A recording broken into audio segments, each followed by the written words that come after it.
أأمرونا كابتي እንጥቀመሉ ዘለና ንላዕሊ ዓቕሚ ዘለዎ ኮይኑ ተሰሚዕና እንተዳዝ ፈለጥ ኮይኑ ብንጹር ክንሓስብን ቀልጢፍና ክንመሃርን በአእምሮና ክንሕየለን ንደሊን ተዳኣ ኮይና ኣእምሮ ሓደ ካብቶም ዘለውና ሓያላት መሳርሒታት ስለዝኾነ ቅኑዕ ልምዲ እንተዘይብልና ግን ደው ክብል ይኽእል እዩ።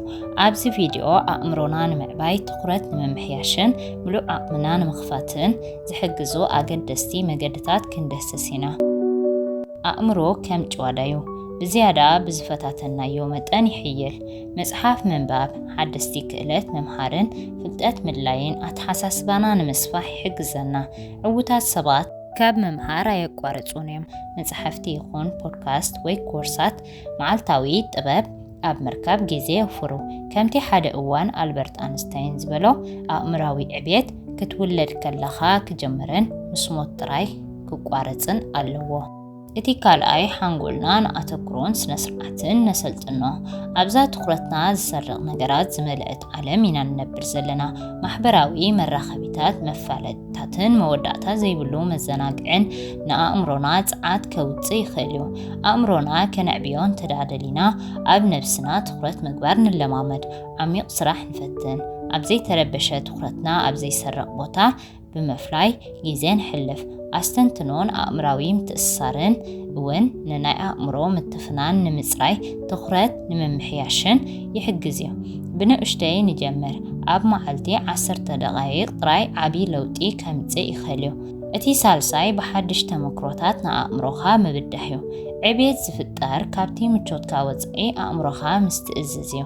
ሓደስቲ ንጥፈታት ፈትን። ሓድሽ ቋንቋ ተመሃር። ሓድሽ መዘናግዒ ውሰድ ወይ ኣብ ከም ሕንቅልሕንቅሌታይ ቸስን ዝኣመሰሉ ነቐፌታዊ ናይ ኣተሓሳስባ ልምድታት ተሳተፍ። ንሓንጎልካ ክትፈታትኖ ከለኻ ሓድሽ ናይ ኒውራል ምትእስሳር ትፈጥር።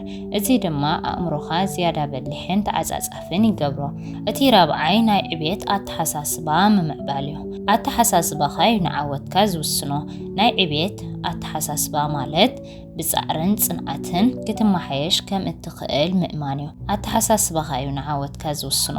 ናይ ዕብየት ኣተሓሳስባ ማለት ብጻዕርን ጽንዓትን ክትመሓየሽ ከም እትኽእል ምእማን ማለት እዩ። እዚ ክገብር ኣይክእልን እየ ኣብ ክንዲ ምባል ገና እዚ ክገብር ይኽእል ይበል። ብድሆታት ሓቑፍካ ካብ ውድቀት ክትመሃር ከለኻ ጽንዓትን ኣእምራዊ ሓይልን ኢኻ ተማዕብል። ከምቲ ካሮል ድዌክ ዝተባህለት ክኢላ ናይ ስነ ኣእምሮ ዝበለቶ ካብ ምዃን ይሓየሽ።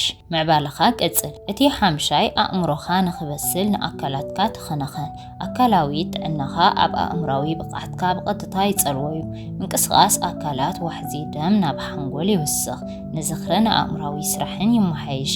ሓንጎል ዘደንፍዑ መግብታት ዘለዎ ሚዛናዊ ኣመጋግባ ማለት ከም ፍረታት፣ ዓሳን ጸሊም ቆጽሊ ዘለዎ ቀጠልያ ምግብን ንኣእምሮ የዕብዮ እዩ።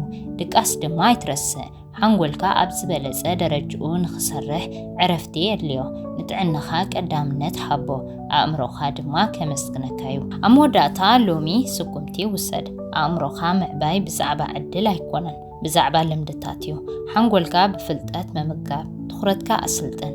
ነብስኻ በድህ። ናይ ዕብየት ኣተሓሳስባ ኣማዕብል። ንኣካላትካ ድማ ትኸናኸን። መዓልታዊ ንኣሽቱ ስጉምትታት ምስ ግዜ ዓብይ ውፅኢት ስለ ዝመርሑ ኣእምሮኻ ንምዕባይ ሎሚ ክትገብሮ እትጀምር ሓደ ነገር እንታይ እዩ? ኣብ ኮሜንት ኣፍልጡኒ። እዛ ቪድዮ ሓጋዚት ኮይና እንተደኣ ረኺብኩምዋ ንዝያዳ ትሕዝቶ ብዛዕባ ውልቃዊ ዕብየትን ርእሰ ምምሕያሽን ላይክ፣ ሼርን ሳብስክራይብን ምግባር ኣይትረስዑ። ሳብ ዝቕፅል ግዜ ነብስኻ ምምሃር ቀጽል፣ ዕብየት እውን ቀጽል።